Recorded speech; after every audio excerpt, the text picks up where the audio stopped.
អ្នក trade ពេលច្រើនណាស់ខាត់លុយនៅពេលជប់ទៅកំង New York ថ្ងៃនេះខ្ញុំឲ្យអ្នកនាងពីរបៀបដែលខ្ញុំ trade នៅពេលជប់ទៅកំង New York សម្បីតែអ្នកអត់ចេះសោះហើយមើលវីដេអូនេះហើយក៏ចេះ trade ដែរអញ្ចឹងដើម្បីយើងលេងអាហ្នឹងបានត្រូវយើងដឹងម៉ោងទាំងអីមិនអញ្ចឹងដូចជាម៉ោងអាស៊ី London ក៏ New York អញ្ចឹងបើអ្នកអត់មាន indicator ទេអ្នកនេះអាចជួយទៅលើ indicator បន្តមកទៀតអ្នកនេះវាទៅលើពាក្យថា Nako Trader CRT ហើយអ្នកនេះនឹងឃើញពាក្យនេះនៅក្នុង community នេះ Nako Trader CRT ហើយមានឈ្មោះខ្ញុំនៅហ្នឹងអញ្ចឹងអ្នកនេះអាចយកមកប្រើបានគ្រាន់តែជួយចំវា apply មកបើយើងទៅផ្នែកពេកអ្នកនេះអាចជួយ setting កន្លែងនេះយក style នេះយក input status អាចបិទក៏បានអញ្ចឹងអ្នកនេះអាចបាន indicator នឹងមក free មួយទៀតហ្នឹងគឺអ្នកនេះជួយទៅលើពាក្យថា setting ហើយ complete បើនៅក្នុង event នេះយកពាក្យថា season break ដើម្បីយើងដឹងថាពេលណាពេលថ្ងៃបិទឬក៏បើនៅក្នុង season មួយអញ្ចឹងណាដើម្បីយើងមើលងាយស្រួលក្នុងការ trade ហើយបន្តមកទៀតអីដែលអ្នកនេះអាចខ្វះបានគឺអ្នកនេះមើលទៅលើ pair ឲ្យថាឲ្យ trade មាសអញ្ចឹងយើងមើលទៅលើ XAU USD ប៉ុន្តែយើងមើលទៅលើ FHCM ណា FHCM ជាដាច់ខាតដោយសារវាច្បាស់លាស់ជាមួយនឹងម៉ោងឬក៏ដាច់ថ្ងៃហ្នឹងទៅអញ្ចឹងរបៀបលេងក៏អត់ប្រហែលទេអ្នកមើល tool Smith Night Trading View 1 2 3 4 5នេះកន្លែងនេះវាមានពាក្យថា date and price range អញ្ចឹងយើងប្រើ Fibo ក៏បានដែរសំខាន់គឺយើងវាស់អត់ថាសំខាន់យើងដឹងថ្ងៃច័ន្ទឧទាហរណ៍ថ្ងៃច័ន្ទអញ្ចឹងយើងវាស់ពីថ្ងៃច័ន្ទមានថា Monday high ទៅ Monday low មានថាថ្ងៃច័ន្ទខ្ពស់បំផុតហើយថ្ងៃច័ន្ទទាបបំផុតដើម្បីយើងរកតម្លៃ50%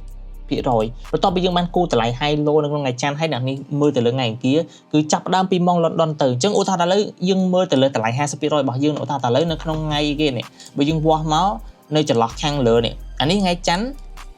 high previous នេះ Monday high ហើយនិង Monday low អញ្ចឹងមានន័យថាចន្លោះ 50% ដែលយើងកំពុងតែមើលនេះយើងត្រូវមើលដាច់ខាតនេះម្ដុំ 50% នេះតម្លៃបើសិនតម្លៃនេះគឺ50.48ឬក៏50.49នេះចន្លោះពាក់កណ្ដាលនេះអញ្ចឹងគឺយើងនឹង focus នៅពេលដែលបើសិនជាយើងឃើញថាមាសនៅក្នុងតម្លៃ London ណាវានៅខាងលើអញ្ចឹងនៅខាងលើគឺយើងព្យាយាមក្នុងការ buy ប៉ុន្តែសួរថា buy នៅណាគឺយើងចាំដល់ម៉ោង New York ម៉ោងវា load New York គឺយើងនឹង buy ប៉ុន្តែរបៀប buy មិនឧទាហរណ៍ថាអ្នកនេះយក risk នេះយក long position ថាឥឡូវយើងដឹងថាតម្លៃថ្ងៃច័ន្ទមានន័យថាថ្ងៃច័ន្ទពាក់កណ្ដាលគេហៅ 50% នៃថ្ងៃច័ន្ទនេះ 50% នៃថ្ងៃច័ន្ទគឺនៅក្នុងតម្លៃប៉ុណ្ណឹងអញ្ចឹងអ្នកនេះអាចដាក់ limit បានសម្រាប់នៅម៉ោង New York តែប៉ុណ្ណោះអញ្ចឹងយើងដល់ម៉ោង London មកបើថាជិតដល់ម៉ោង New York ហើយពីចិត្តម៉ោង New York គឺម៉ោងប្រហែលម៉ោង8ទៅអញ្ចឹងជិតដល់ម៉ោង8យប់ហើយឥឡូវខ្ញុំនិយាយពីឥឡូវតែតិចអាចដូរម៉ោងមកម៉ោង7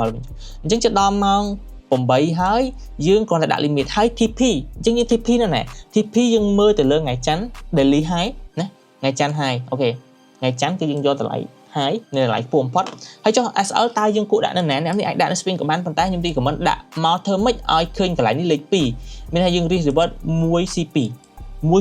អញ្ចឹងយើងគ្រាន់តែដាក់ limit ចោលទៅតម្លៃទៅពេលដែលមើលប៉ះ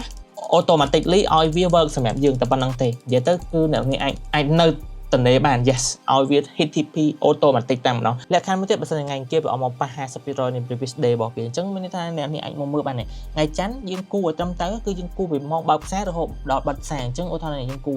បើកផ្សារដល់ណានេះបិទផ្សារអានេះមិនមែនការស្ដាប់នេះព្រោះស្ដាប់នេះចូលថ្ងៃផ្សេងគឺថ្ងៃនេះអញ្ចឹងយើងមើល 50% របស់វាមើលថ្ងៃអង្គារវាមកប៉ះអត់ទេអញ្ចឹងបើសិននេះគូថ្ងៃច័ន្ទទៅហើយម៉ោង New York នៅថ្ងៃអង្គារអត់បានអ្នកនេះអាចចាំថ្ងៃអង្គារវិញម្ដងបានអញ្ចឹងចាប់វាមិននេះអញ្ចឹងមិញថ្ងៃច័ន្ទយើងដាក់ទៅវាថ្ងៃអង្គារវាអត់មានអញ្ចឹងយើងចាប់នៅថ្ងៃអង្គារនេះបានមានន័យថាយើងចាប់នៅតម្លៃទាបបំផុតហើយនៅតម្លៃខ្ពស់បំផុតរបស់វាណាយើងមើលមកហើយបិទតំណែងអូខេតម្លៃទាបបំផុតហើយនៅតម្លៃខ្ពស់បំផុតរបស់វាចាប់ឲ្យត្រូវអញ្ចឹងយើងនឹងបានតម្លៃ 50% អូខេចាប់ឲ្យទៅមកបិទនៅតម្លៃណានេះតម្លៃនេះម្ដុំនេះទេអញ្ចឹងនៅពេលដែលយើងបានតម្លៃ 50% នេះអញ្ចឹងថាតើការ trade របស់យើងគឺគួរតែធ្វើម៉េចអញ្ចឹងរបៀបដែលយើងគួរ trade ទី1យើងត្រូវគូសមកនេះយើងគូសពលាយវាមក50% ទៅមិនឲ្យចំណានេះអូខេគួរឲ្យចំហើយនៅពេលដែលក្បែរម៉ោង New York យើងដឹងថាម៉ោង New York ដែលយើងកំពុងនិយាយឥឡូវនេះគឺម៉ោង8អញ្ចឹងបើសិនជាខ្ទង់ខែ3ជាងទៅវាចាប់ដើមដូរវិញខ្ញុំចង់និយាយថាឥឡូវនៅពេលដែលផ្សារបើម៉ោង6អញ្ចឹងនៅពេលដែលឧទាហរណ៍ថាឥឡូវជិតដល់ម៉ោង New York ជិតដល់ម៉ោង8យប់ហើយយើងពេលដែលយើងមើលទៅលើ London ណាទៅលើម៉ោង London អញ្ចឹងយើងឃើញថាមួយជួរនេះគឺវានៅខាងក្រោមអញ្ចឹងបើសិនជាវានៅខាងក្រោមយើងព្យាយាម focus ក្នុងការ sell អញ្ចឹងដើម្បីយើង sell បានអ្នកនេះអាចនេះដាក់ limit ដូចដែលយើងទម្រង់មិញដូចធម្មតាណាយើងដាក់ sell limit មកហើយ TP ដូចគ្នាយើងដាក់នៅ previous daily low ណា previous daily low ហើយសម្រាប់ SL គឺយើងដាក់ធ្វើម៉េចឲ្យឃើញកន្លែងនោះលេខ2 ratio 1 លើ 2 មាន 1CP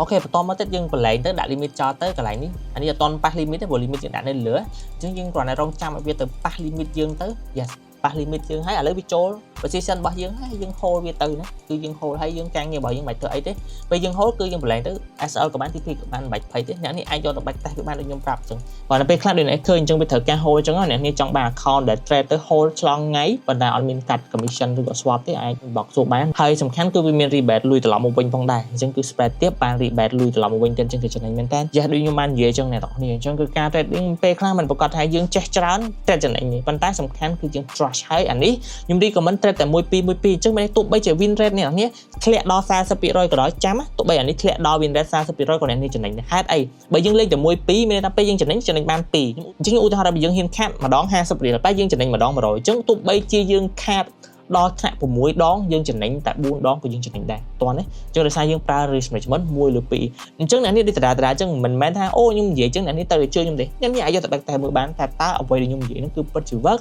ឬក៏ដើរសម្រាប់អ្នកនេះអត់ហើយបើអ្នកនេះចេះទៅដើរឬក៏មិនដើរមិនអាច comment ឲ្យខ្ញុំនឹងផងព្រោះខ្ញុំចង់កែ comment វីដេអូនេះហើយកុំភ្លេចបើអ្នកចង់បាន account ខ្ញុំនិយាយតារាហ្នឹងអាច inbox ឬក៏បង្កើតនឹង link បានដែលខ្ញុំដាក់ជូនហើយបើអ្នកនេះចង់រៀនបន្ថែមទៀតអាច join ជាមួយនឹង channel ខ្ញុំឬក៏ community ឬក៏ទៅដើរហើយជួបគ្នាជាមួយវីដេអូក្រោយជំនួសទៀត bye